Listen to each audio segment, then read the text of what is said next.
Alors, on n'a pas de problème là-dessus. Alors, pour les poteaux, alors maintenant, on va passer aux semelles. Alors, pour les semelles, alors ici, il va prendre les dimensions par défaut. Alors, on s'intéresse pas aux dimensions. Alors, maintenant, on doit définir le sol. Alors, le sol ici, alors, il faut définir le niveau parce que s'il y a une charge de Remblai qui va prendre en considération pour la stabilité, alors il faut donner par exemple, vous voyez, je vais donner par exemple moins 1 mètre de profondeur. Et ici, je vous donne la nature du sol, par exemple, suivant le rapport géotechnique, bien sûr, appliqué, fermé. Alors ici, option géotechnique, je vais donner les contraintes. Alors, ça, je laisse vérification pour le renversement et toutes les vérifications ici, je vais le laisser par défaut. Alors ici, je donne la valeur euh, analytique, empirique. Alors QS, alors QU, c'est le 3 sur 2, c'est le 1,5 fois QS. Alors le laboratoire, il vous donne QS. Par exemple, il vous donne 2 barres. Alors 2 barres, c'est vers 0,2 mégapascal. Si vous la multipliez par 1,5, ça vous donne 0,3 mégapascal Q. Alors, approche de calcul, ça c'est pas... Alors ça, je pense qu'on a un problème, un petit problème. Alors on va la rectifier. Alors ici, préférence de la tâche. Alors norme de géotechnique. Voilà, ici il faut travailler avec le DTU 1312. Alors c'est ça le problème que j'ai eu. Alors après je vais revenir au ferraillage des éléments.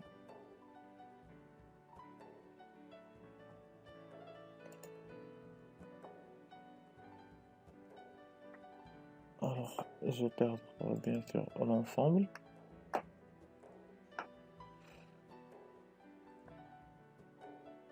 Alors pour le poteau on a fait le nécessaire. Alors, la même chose ici, les semelles c'est très préjudiciable si vous avez de la nappe. Si vous avez une roche, vous pouvez aller au préjudiciable. Alors on va mettre très préjudiciable. Le milieu, si vous avez de l'eau, c'est très agressif. Sinon on va mettre un agressif et on va changer ça au préjudiciable. Alors avant de passer au paramétrage, on a défini le sol. On a changé ça au cré. Ici on l'a changé en -20. Et j'ai mis appliquer. Alors ça, c'est suivant le rapport géotechnique. Ici, alors, ici les types de vérification, alors glissement, renversement, soulèvement. Alors les contraintes ici, vous pouvez ajouter le LS 0,2. Alors c'est le contrainte du laboratoire. Alors, il a changé la valeur. Voilà, 0,2. Alors 0,2. Alors voilà, lui c'est 0,3 et admissible c'est 0,6. Alors ici vous pouvez jouer si vous voulez pas vérifier le glissement, si vous voulez pas vérifier le renversement, alors vous pouvez ne pas les vérifier. Alors, dans le cas des bâtiments industriels, c'est-à-dire des bâtiments légers, alors il faut vérifier le glissement et le renversement. Mais dans le cas des bâtiments lourds, euh, tels que le béton armé, c'est pas la peine de vérifier ça. Et même le soulèvement, on va pas le vérifier parce que le soulèvement, il est vérifié que dans le cas où nous avons le vent qui va soulever le bâtiment. Alors, s'il y a une charge normale qui va s'appliquer, alors il faut vérifier est-ce que la charge appliquée à la femelle avec la charge de soulèvement, ils sont stabilisés ou pas. Alors pour le renversement, la même chose. Le renversement, c'est dans le cas de la charpente, dans pour vérifier est-ce que l'effet de vent il va renverser la semelle. Et pour les glissements, la même chose. On peut négliger ces vérifications dans le béton 1. Alors maintenant, je vais passer au paramétrage. Alors ici, le dispositif sismique. Alors, la vérification de positionnement, ça c'est général. Alors, je vais supprimer le 6 et le 8. Si on nécessite, je vais laisser 6. Je vais laisser que le 10. Mais si vous avez un espacement qui est énorme, euh, rajouter le 8. Alors, vous pouvez enregistrer ça, mais je vais passer rapidement. Alors ici, ça, sélectionnez seulement ça parce qu'on les utilise ça dans des caras. Alors ça, il faut vérifier la norme pour que vous puissiez avoir. Mais ça, dans le cas où nous avons vraiment un ferraillage une section très faible, alors on peut altérer avec ça. Le flux de poteau, je laisse les valeurs normalisées. Alors ici, liaison avec poteau, c'est auto. Tout ça, je le laisse.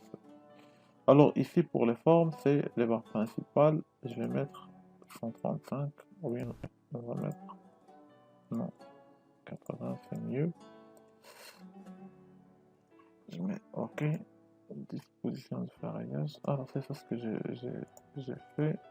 Maintenant, il me reste que de lancer les calculs. Alors, pour les valeurs du flux et tout ça, je peux les changer, mais il va les changer. Je vais fixer ça pour ne pas changer, pour qu'il ne donne pas une semelle excentrique.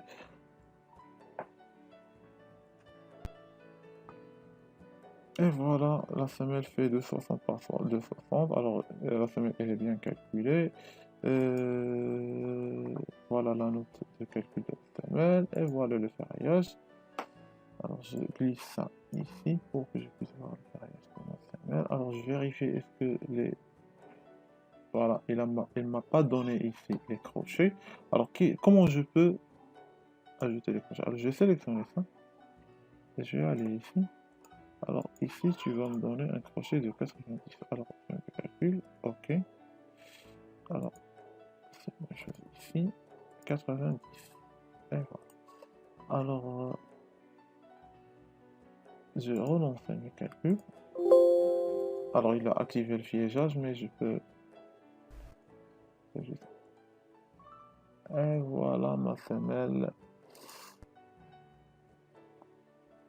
Voilà le ferraillage de mon fût de poteau. Et voilà ma semelle. Alors maintenant, qu'est-ce qu'il me reste à dimensionner? On va dimensionner une poutre continue. Alors, on va dimensionner cette poutre.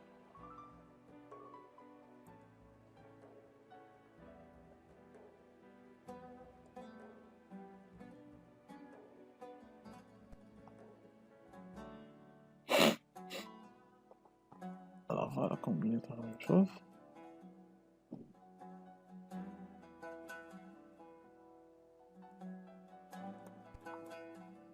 Et voilà ma poutre. Alors, c'est 30. Alors, la même chose, on va faire passer que les paramétrages non agressifs. Alors, ici, les armatures, dispositif sismique. Alors, j'ai pas de poutre préfabriquée par ferraillage. C'est pour optimiser le ferraillage. Alors, ici, j'ai figé les enrobages. Béton, c'est béton 25. Acier longitudinal, je supprime ça. Transversal, je laisse que ça. Additionnel, parfois vous pouvez laisser les aciers de 8. Alors voilà, alors le dispositif de ferraillage. Alors par travée, par fil. Alors diamètre minimum c'est 12, reprise du béton c'est non. Dans le cas où vous avez un reprise, dans le cas des grands portées de poutres, vous pouvez mettre oui. Qu'est-ce que je pourrais le voir? Tout ça, négligé, j'ai pas de choses à changer. Alors ici c'est auto. Auto pour qu'il choisisse le nombre de lits qu'il a besoin. Alors tout ça c'est auto. Je choisis ça. Et ça. Ça et ça. Non. Non, non, non. Non.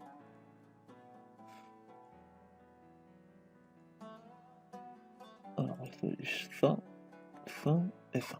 Et voilà. Alors, secondaire. Alors, tout ça, je ne sais pas. Alors, pour la forme, j'ai ajouté ça et la même chose, je dois vérifier secondaire.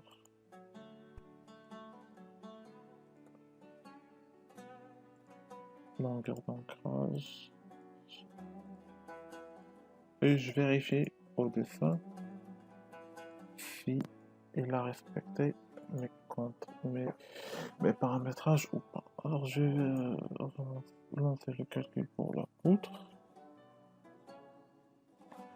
Alors ici, dimensionnement en capacité de résistance à la flexion à la n'est pas suffisante. Travée numéro 4, facteur de sécurité. Alors dimensionnement en ES n'est pas suffisante pour la. Alors pour la travée numéro 3, alors automatiquement j'ai un flèche qui a dépassé. Alors condition. Alors qu'est-ce que je dois faire ici? Alors tout simplement, je vais sélectionner ma poutre et je vais ajouter 5 cm, appliquer, 35 appliquer, et 35 appliquer, 35 appliquer. Alors il ne faut pas oublier, moi je peux passer rapidement, mais il faut modifier ça dans le modèle géométrique et relancer le calcul pour prendre en compte les charges, permanentes de poids propre qui vont s'ajouter dans les calculs. Mais pour faire passer rapidement, j'ai sauté cette étape. Alors, maintenant je vais relancer le calcul. Alors, il y a toujours d'autres problèmes qui n'ont pas été réglés. Alors, on laisse travée numéro 2. Alors, l'espacement des armatures transversales ne satisfait pas les exigences d'espacement maximum travée numéro 2. Facteur de sécurité. Alors, j'ai un problème avec le travée numéro 2. Parce que c'est lent. Alors, j'essaie d'augmenter ici l'inertie. J'espère qu'on n'aura pas. Voilà. L'effort axial n'a pas été pris automatiquement dans le compte. Alors normalement, il ne faut pas prendre un effort axial. Mais dans le cas où vous avez vérifié les charges et vous avez trouvé qu'il y a un effort axial qui est très important, mais il ne faut pas l'oublier, il ne faut pas le négliger, il faut le prendre en considération dans les calculs. Comment vous allez le faire? Alors vous allez à l'option de calcul, général, option de la géométrie, non c'est pas ici. Non, c'est pas ici. J'ai oublié où il est. Non, c'est pas ici, c'est ici. C'est ici dans les. Voilà, avancer. Alors, avancer, vous allez le trouver ici. Prise en compte de l'effort axial. Vous allez le cocher. Ok. Et vous allez refaire le calcul. Donc, dans le cas. Mais normalement, il ne faut pas le prendre en considération. Et surtout, dans les cas des répartitions de dalles dans un seul sens. Il n'y a pas d'effort axial. Ce sont des efforts parallèles. Alors voilà ma poutre cochée. Alors c'est bien calculé. Alors ce poteau il reste comme ça. Alors on va le dimensionner rapidement. Alors ça c'est bon. Alors tout ça sur cette heure de prise en compte. Alors, je pense que les paramétrages sont restés. Donc juste pour avoir cette alors voilà mon poteau. Voilà ma poutre. Voilà mes ferrailles. Voilà ma poutre. Et voilà l'ensemble des crochets qu'il a créé. Alors, j'ai partout des crochets. C'est ça ce qu'on a. Alors, pour le dessin des ferraillages, alors tout simple pour l'ensemble des. Vous allez les récupérer ici. Alors, pour la poutre, il vous donne plusieurs pages.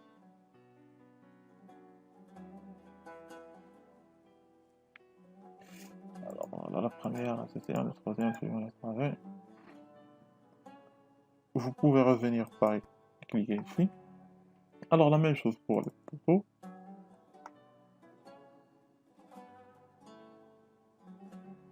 Voilà, le dessin. Poteau. Et pour la semelle, voilà le dessin du ferraillage de la semelle.